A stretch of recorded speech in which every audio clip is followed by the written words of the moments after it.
If you have an Accuquilt cutting system, either the Go Baby, which that's what this is, the regular Go, or the Studio, there's a die that you can use. You might want to consider getting number 55409, and it's the isosceles triangle in a square, and what it offers you are the ends cut off, so it like shows you exactly where to line things up. Now, let's take a look at the die.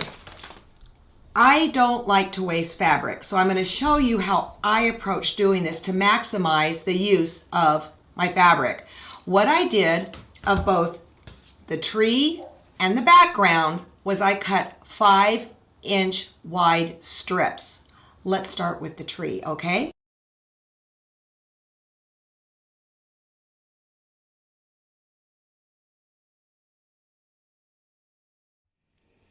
Let's take a look at the die closely, okay? You'll note that on the dies, the straight grain of the shape is always on an angle to the outside edge of the die. And the reason it's done that way is it will feed in nicer to your cutter. So it's very important that you respect that as the straight grain. So with my 5-inch strip that I've pre-cut, I make sure that I'm going parallel to that with my edge of fabric, and then I don't put it over here on the background. I just want to cut right there, and then I'm going to put the mat on right here. I'm going to roll it through. Okay, let me show you what I've got. I figured this out the other night and I was pretty excited about it. So here's your wonderful little piece. And then what I'm going to do is take this and flip it. Again, line that up so it's on the straight grain. Where are you? There we go. Put the mat back on, just in the area I want to cut. And there you go.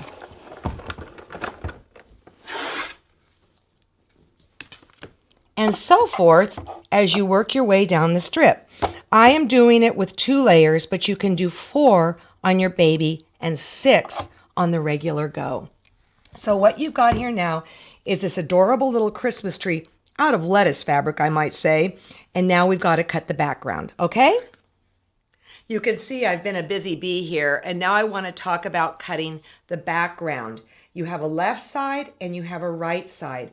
And what you need to know is that they're mirror images. Kind of like in dressmaking when the pattern had you cut the back with right sides together.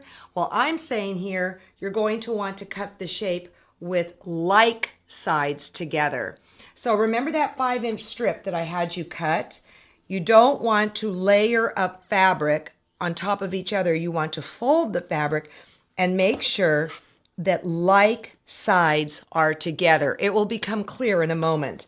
So what I'm going to do, like with the Christmas tree, let me bring this over here. I'm going to take this fabric.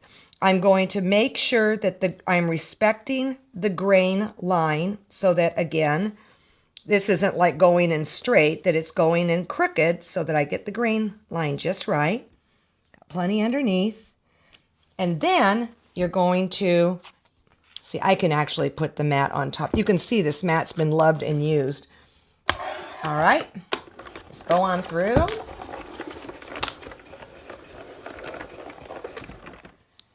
And let me show you something cool.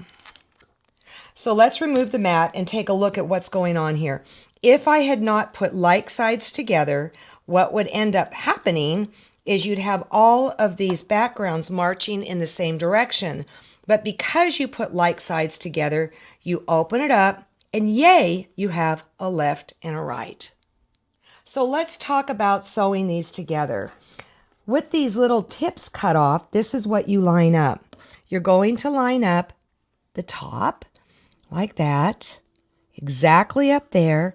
And you're going to find that it's a little bit too big on the bottom. Don't worry about it. Just make sure this is lined up. Think of the top of a tree where the star is.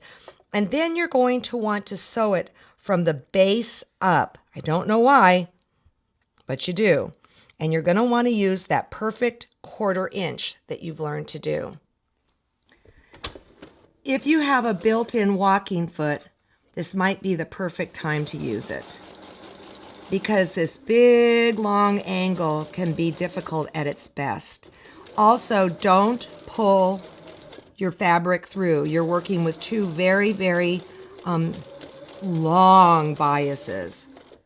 Cut the thread, and then let's go press. So what we've got going on now is I need to press to the white, but you'll note that this is a long, long exposed bias. You don't ever want your iron touching that bias. So what I do is I come down to my ironing surface, and typically when I'm pressing seams from one side to another, I do it from the top, because if I go like this, you know, you're gonna 50% chance or more of pressing a tuck in. And so I go with my iron, I go up and off, and that is it.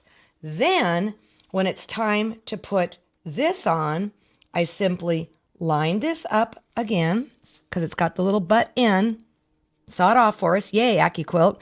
And I will sew it from the bottom up and then press. At this point, I can press aggressively because I will have total straight of grain all the way around.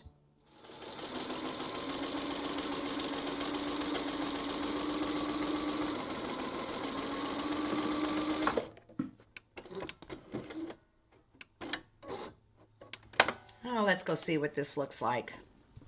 Wow, this one turned out pretty good.